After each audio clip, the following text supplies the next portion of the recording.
Hola, soy la Basmati, de nuevo con vosotros. Hoy toca De Stijl, que es el neoexpresionismo holandés. He de deciros que tenía para hoy otro tema, que era Daniel Buren, pero he leído el libro y creo que necesito leerlo otra vez, porque es un artista, es un teórico, él dice que no es no sé qué, pero sí es no sé qué, dice que no es conceptual, pero en realidad sí que es conceptual. En fin, hay muchas cosas de él que me gustan y es posible que lo dé mañana, ¿no? Porque mañana volveremos al Duecento. Pasado mañana hablaré de Daniel Buren, que me habré leído una o dos veces más, porque hay artistas que necesitas como darle vueltas y vueltas, porque si no, ¿sabéis lo que pasa? Me reproduzco lo que dice el autor y hay que leer varias cosas para por lo menos, yo también tengo que aprender, para tener otra visión más panorámica, por decirlo de alguna forma. Bueno, Daniel Buren es muy interesante, pero De Stijl es muy interesante.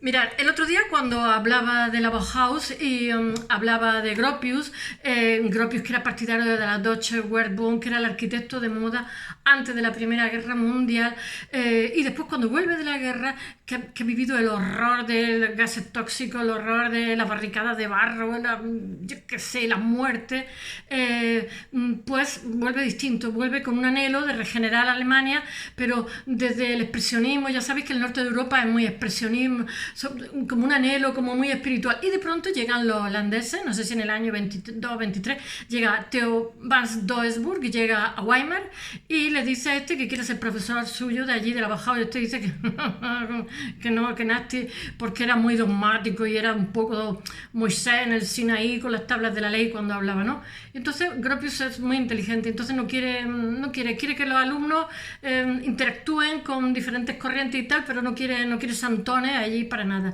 Pero este señor trae un fermento que es el de neoplasticismo del que os voy a hablar hoy.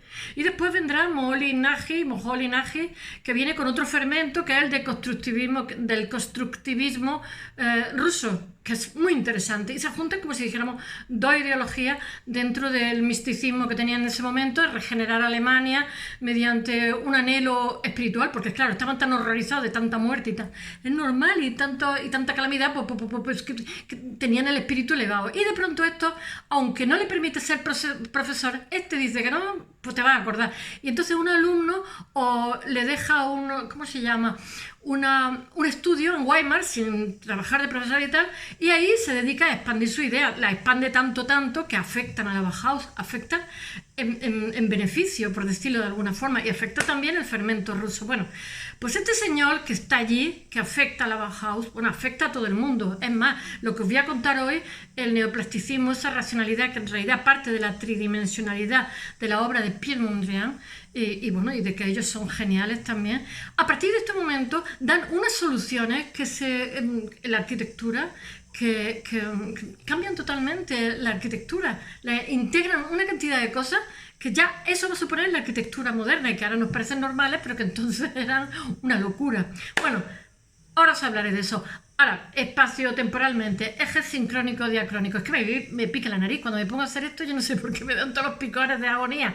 Espacio-temporalmente, estamos entre los años 20 y 30. ¿Qué os puedo decir? Pues bueno, el crack del 29, Louis Armstrong y el jazz, acorazado a Potemkin. ¿Cómo se llamaba esta negrita que cantaba en París? No me acuerdo. A ver qué más cosas hay entre el 20 y el 30. La muerte de Lenin. ¿Qué más? Josephine Baker, que no me salía siempre. Tengo el cerebro. ¿Qué más hay entre el 20 y el 30? He dicho Sacco Vanzetti también, la ejecución de Sacco Vanzetti, que no estaba muy hasta allá de clara. La creación de la Commonwealth. La prohibición de las armas tóxicas. Estoy pensando, a ver qué hay entre el 20 y el 30. Ah, sí, Ataturk sube a presidente de golpe de Estado. Mussolini se hace cargo del poder en Italia, sube el fascismo a Italia. Y no sé qué más. Habrá muchísimas cosas, pero no me acuerdo. Me acuerdo de Louis Armstrong. Ah, sí, el nacimiento de Mickey Mouse como figura. Me acuerdo de la cosa. Así, Charlotte con el chico. Es una película de Charlotte muy famosa que las mujeres se cortan el pelo así a los chicos. No sé. No me acuerdo qué más cosas. porque, sí, Fleming, con los antibióticos, el nacimiento de la penicilina. Yo pensaba que era en los 40 y tantos, porque aquí llegó a los 40 y tantos, en el año 40 y tantos, pero resulta que casualmente fue Juan Marc el que le dieron a cambio de otros favores que había prestado, de haber dejado su patrimonio para el golpe de Estado, el pronunciamiento. Entonces, claro, le dieron, en un país de tuberculosos, le dieron la exclusividad de la penicilina, ni os cuento, entre otras. No sé, estoy intentando pensar qué cosa hay entre el 20 y el 30. Pero no me acuerdo. Bueno, he dicho ya unas cuantas, ¿no? El crack del 29, que es la que mejor me sé. Bueno, vamos allá. El neoplasticismo de Still o el neoplasticismo holandés. Resulta que Holanda siempre fue un país bollante, son chiquititos, se inundan cada 2x3, son los Dutch. Yo no sabía, aquí cuando decían una vaca frisona, yo decía, ¿qué es una vaca frisona? Me decían, pues una vaca holandesa, porque los frisones son parte, ya sabéis, que en todos los lugares hay diferentes etapas.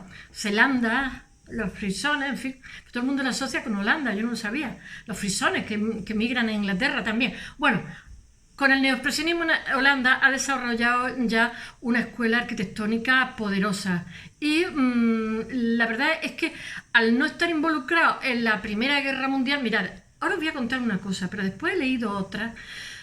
Antes de empezar, he leído otras porque quiero hablar un poquitín de Pierre Mondrian otro día, porque es el que tiene que ver con todo esto, porque en realidad lo que hacen es tridimensional todo lo que le hacen pintura, que en realidad lo que hace es buscar los ejes, va quitando a la gente, no sé qué, no sé cuánto, y al final hace ejes. Y esos ejes, esa racionalidad la convierten en silla, la convierten en arquitectura, etc.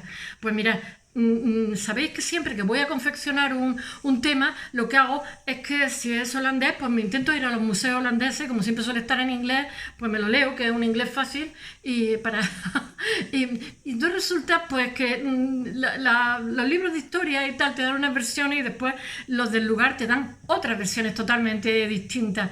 Y realmente he de deciros que Pierre Mondrian realmente no es que los arquitectos que están en Holanda se fijan en la abstracción de Pierre Mondrian, sí y no.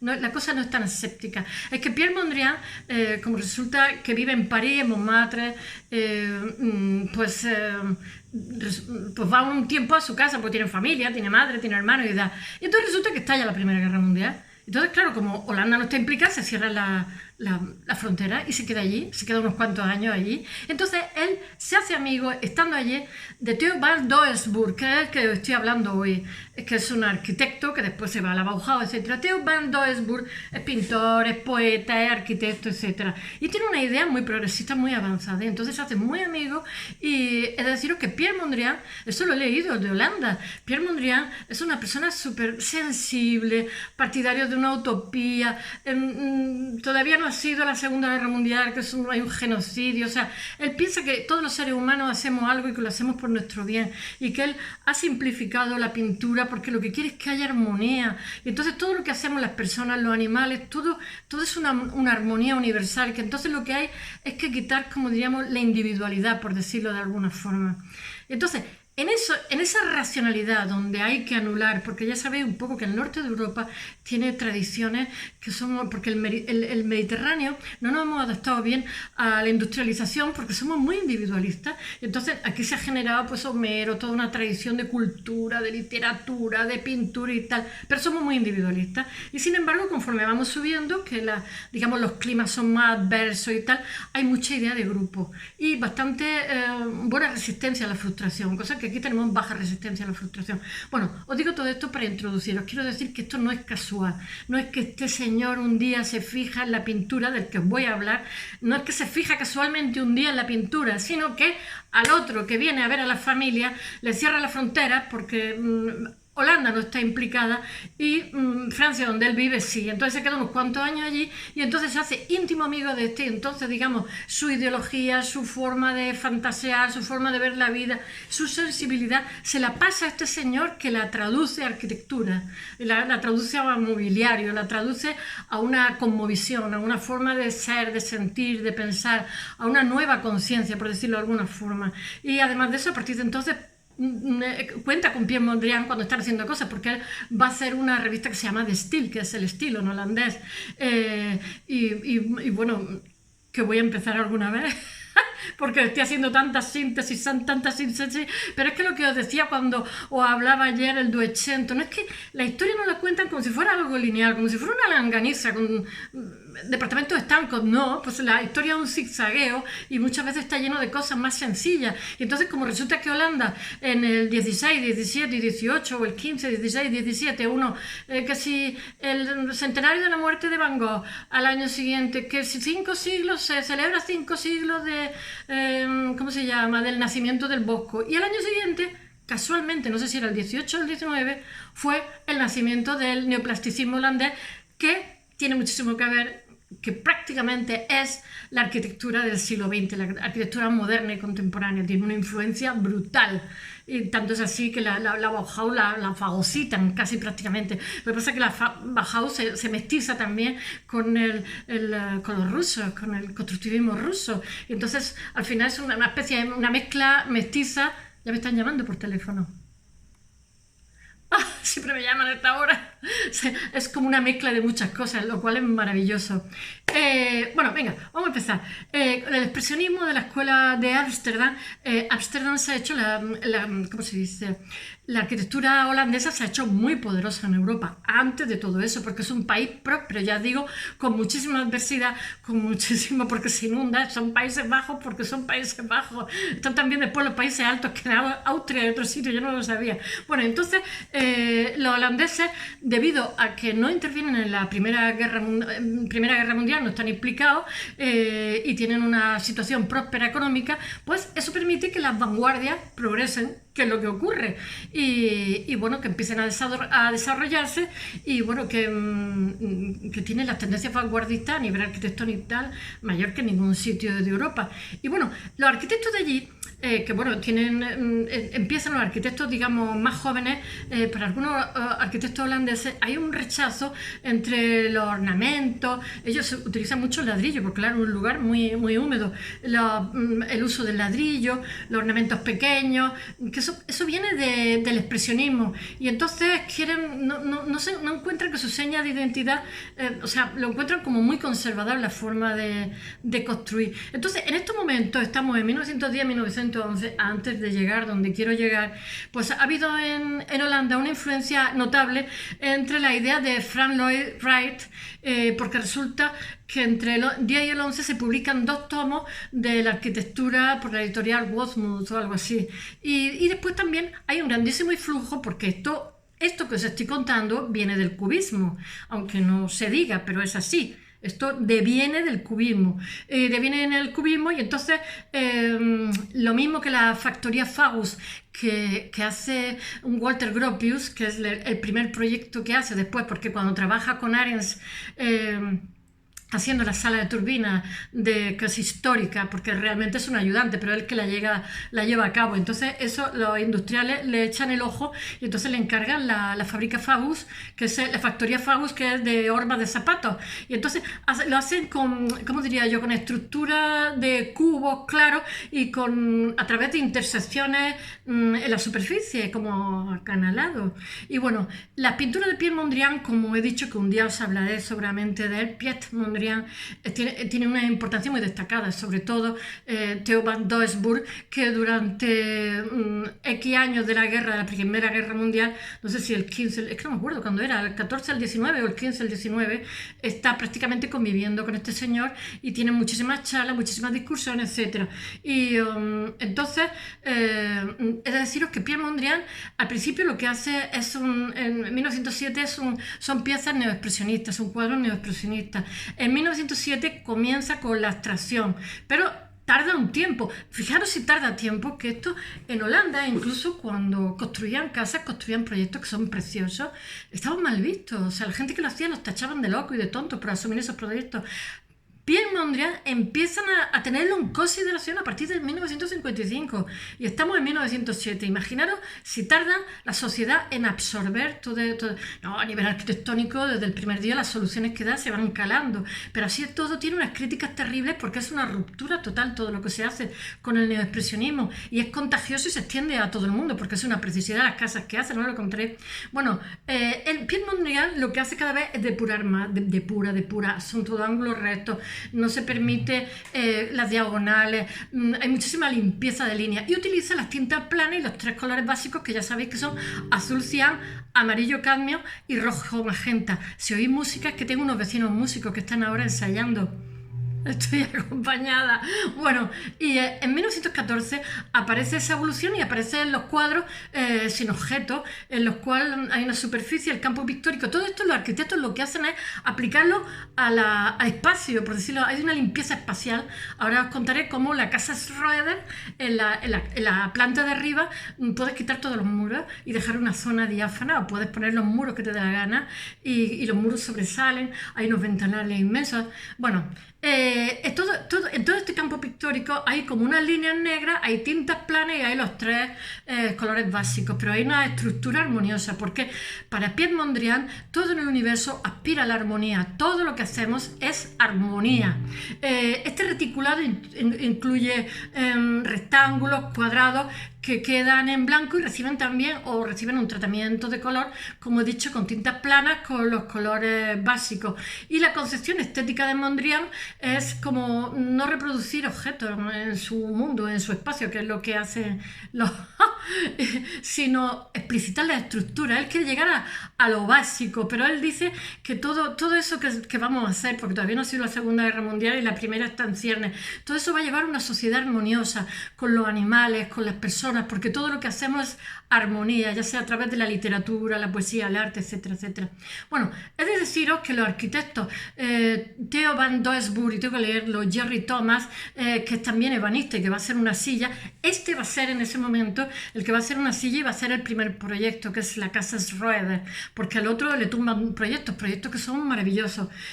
Ellos formulan tridimensionalmente estas ideas que le ha dejado Piet Mondrian en la guerra, durante varios años, que se ve obligado a seguir viviendo en su país, antes de irse de nuevo a Montmartre. Y entonces, esa pintura abstracta lo que hacen es tridimensionarla, o sea, lo pasan de lo bidimensional a lo tridimensional, lo convierten en espacios abiertos, diáfanos, y se llegan las tintas planas y se llevan también los colores básicos, pero tienen un total rechazo a la tradición. Dicen que hay que escapar de la tradición porque si no la tradición nos oprime, no nos deja respirar, no nos deja caminar hacia el futuro, hacia esa armonía que quería Piet Mondrian. Pero todo esto es Piet Mondrian el que pone la idea, el que pone la primera piedra, que por supuesto Theo van Doesburg va a desarrollar y va a engrandecer, por decirlo de alguna forma. Después hay otros nombres que tengo que leerlo, pues son nombres holandeses que son dificilísimos: Jacobus Johannes, Pieter Oud y Jan Bils. Os voy a decir una cosa, que forman en 1917 el grupo de el estilo, que lo que tiene es una revista que la empiezan a publicar ahora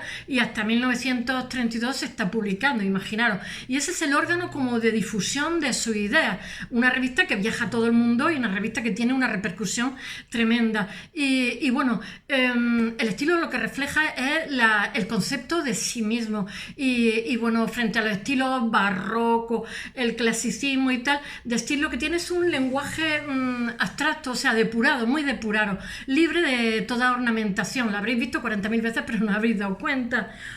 Ahora lo pondré en el blog, porque me voy al cumpleaños de mi hija. Y bueno, cuando publica el segundo número de Steel, Theo van Doesburg hace como un manifiesto donde marca todos los parámetros de lo que es ese movimiento, los parámetros de actuación, que ahora no lo voy a contar porque son un poquito largos. El día que os hable de Theo van Doesburg, que no tardaré demasiado, os lo explicaré más detalladamente. Él dice que frente al individualismo tiene que haber un anhelo de lo universal, de buscar la armonía en el universo, y entonces rechaza. A mí me recuerda un poco a Kant, porque ya sabéis que Kant se carga también el misticismo, ese, no sé, es que yo creo que son de una zona geográfica, en fin, no me hagáis. Bueno, él habla en The Still de, tengo que leerlo, la conciencia del tiempo, que es una imagen del mundo propia, y que es necesario prescindir de la tradición. Eso lo recalca muchísimo. Me parece maravilloso, porque yo pienso que cuando se mira atrás es porque no sabemos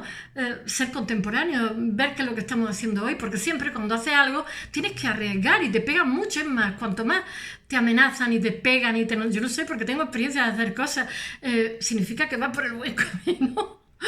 Y cuando te dicen, ay, qué bien, malo, malo. Bueno, Van Doesburg renuncia a la ornamentación impulsada por el historicismo y el expresionismo, ya lo he dicho, que con anterioridad ha habido una escuela en Holanda expresionista que ha tenido muchísimo éxito y que gracias a que no están en la Primera Guerra Mundial y poseen una capacidad económica poderosa, las vanguardias allí se pueden explayar. Bueno, en su lugar, siguiendo... Ay, se me olvida decir, sí, en esta época está Inglaterra que se descompone, ¿verdad?